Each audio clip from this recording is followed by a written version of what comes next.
જેટલા બચ્ચા મર્યા નથી ને એટલા બચ્ચાને ન્યાય નહીં મળે અને એને કડકમાં કડક સજા નહીં થાય ને તાલે કે હું વિજય દેવી પૂજક સોલંકી હું ભૂખ હડતાલ પર બેહું છું અત્યારથી જ માંડી કરીને અને ત્યાં અમારો મિત્ર જ છે. હવે ત્યાં એ કામ કરતો હતો અને કાલ રાતથી મિસિંગ છે.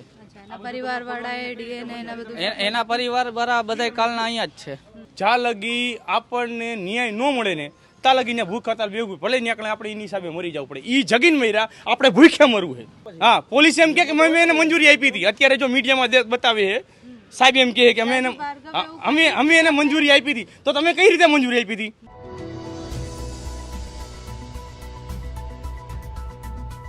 નામ છે તમારું? ઘરના 5-5 જણા જ્યારે મરે ને એને કહેવાય કે એના દિલમાં કે એના મનમાં શું થાય સાહેબ? આવું વસ્તુ અમારે જોતું જ નથી અને આવું રખડવાનું અમારે નથી જોતું.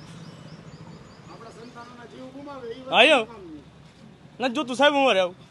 આને હે ને કડકમાં કડક સજા થવી જોઈએ. નકર જો હું મારા હે ને જેટલા મારી જ્ઞાતિના જેટલા પબ્લિક છે ને એને લઈ કરીને હું અત્યારે કેવું ઓલે હું ભૂખ હડતાલ ઉપર બેહું. જ્યાં લગી જેટલા બચ્ચા મર્યા નથી ને એટલા બચ્ચાને ન્યાય નહીં મળે અને એને કડકમાં કડક સજા નહીં થાય ને ત્યાં લગી હું વિજય દેવી પૂજક સોલંકી હું ભૂખ હડતાલ પર બેહું છું અત્યારથી જ માંડી કરીને કેવું ઓલે હું ભૂખ હડતાલ પર બેહું છું મારી સમાજને લઈ કરીને. કોઈ હારે બે કે ન બે સાહેબ હું બેહું રહ્યું હું મરી જઈશ પણ એ જ્યાં લગીને સજા નહીં થાય ને ત્યાં લગી હું ત્યાં ભૂખ હડતાલ પર જ બેહીશ. હું અત્યારેથી અહીંથી જ જાઉં રહ્યું અને ત્યાં ભૂખ હડતાલ મારી. આપના સ્વજનો કોણ છે? કોણ મિસિંગ છે? મિસિંગમાં મારે બેન છે એક.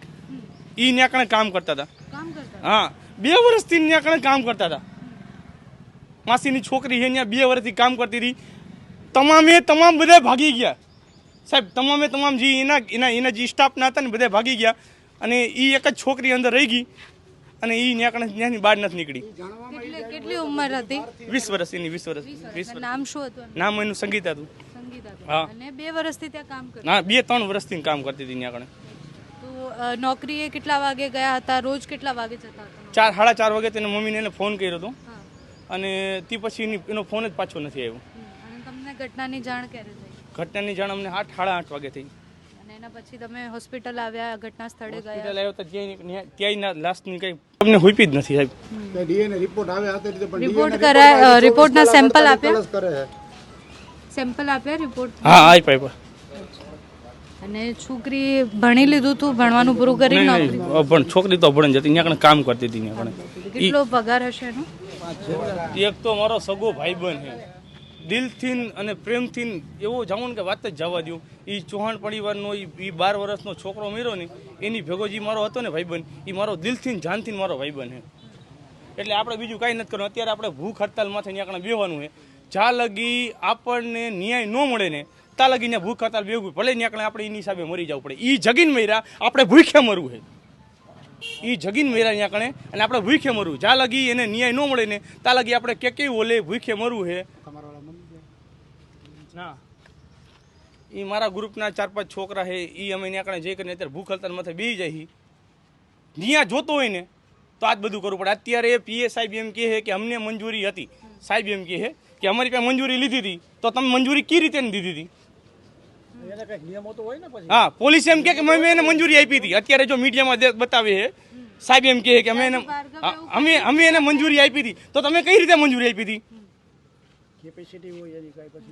મંજૂરી તમે એને આપી હતી સાહેબ બરોબર, પણ કાંઈક તો એમાં કાંઈક તો સેફટી હોય. કાંઈક સેફટી કાંઈક સેફટી તો હોવી જોઈએ. કાંઈક તો સેફટી હોવી જોઈએ કે ન હોવી જોઈએ સેફટી? હે ત્યાં કણે કોઈ જાતની કોઈ જાતની કોઈ પણ સેફટી હતી જ નહીં. અને કદાચ વેલ્ડિંગ ચાલુ હોય પણ તોય ને આજ તમે વિચાર કરો કે 3000 લીટર પેટ્રોલ એટલે ક્યાં વાત ગઈ? 2000 બરોબર. પેટ્રોલ ડીઝલ ના તમે કરો એની હિસાબે આજે તમે આ તો મોતના કુવા જેવું કર્યું. હા કે આ જાતનો સ્ટન્ટ જ કરવાનો છે. ગેમ રેમાં ગેમ. અને એ નામ આ લોકોએ ગેમ જો નામ હાથું રાખ્યું હતું. તમારા ભાઈ કોઈ ગયા છે ને મળતા નથી? અમારા મિત્ર છે. એ એમનું નામ શું હતું? કલ્પેશ બગડા નામ છે. કલ્પેશ બગડા નામ અને અમારા 3 ભાઈબંધનો મિત્ર છે. એક ભાઈબંધ બહાર ગયો છે. નોકરી કરતા હતા ત્યાં નોકરી કરતા હતા. અંદાજે 1-2 વર્ષથી નોકરી કરતા હતા અને ત્યાં અમારો મિત્ર જ છે. હવે ત્યાં એ કામ કરતો હતો અને કાલ રાતથી મિસિંગ છે. પરિવાર વાળાએ ડીએનએ એના બધું? એના પરિવાર બધા કાલના અહીંયા જ છે. એના પરિવાર વાળા અત્યારે બધી જાણકારી મેળવવા ગયા છે પણ કાલના અહીંયા જ છે. કે હે કે અમે એને મંજૂરી હવે એ કલ્પેશ બગડા નામ છે, એના પપ્પાની બધા જાણ કરે ભાઈ એમ કે PM નો રિપોર્ટ આવે ને પછી જવાબ દે. ત્યાં લગી કોઈ જવાબ દેવા તૈયાર નથી. અચ્છા, તો તમારી વાત થઈ હતી હમણાં કે કાલના દિવસમાં? મારી તો આજ સવારે વાત થઈ કે આપણો મિત્ર છે અને મારો મિત્ર હતો, મારી યારે કોન્ટેક હતો, મારી ભેગો રખડતો હાથે, એટલે હું અત્યારે અહીંયા આવ્યો છું. કે મિત્ર હતો એટલે હું અત્યારે અહીંયા આવ્યો છું.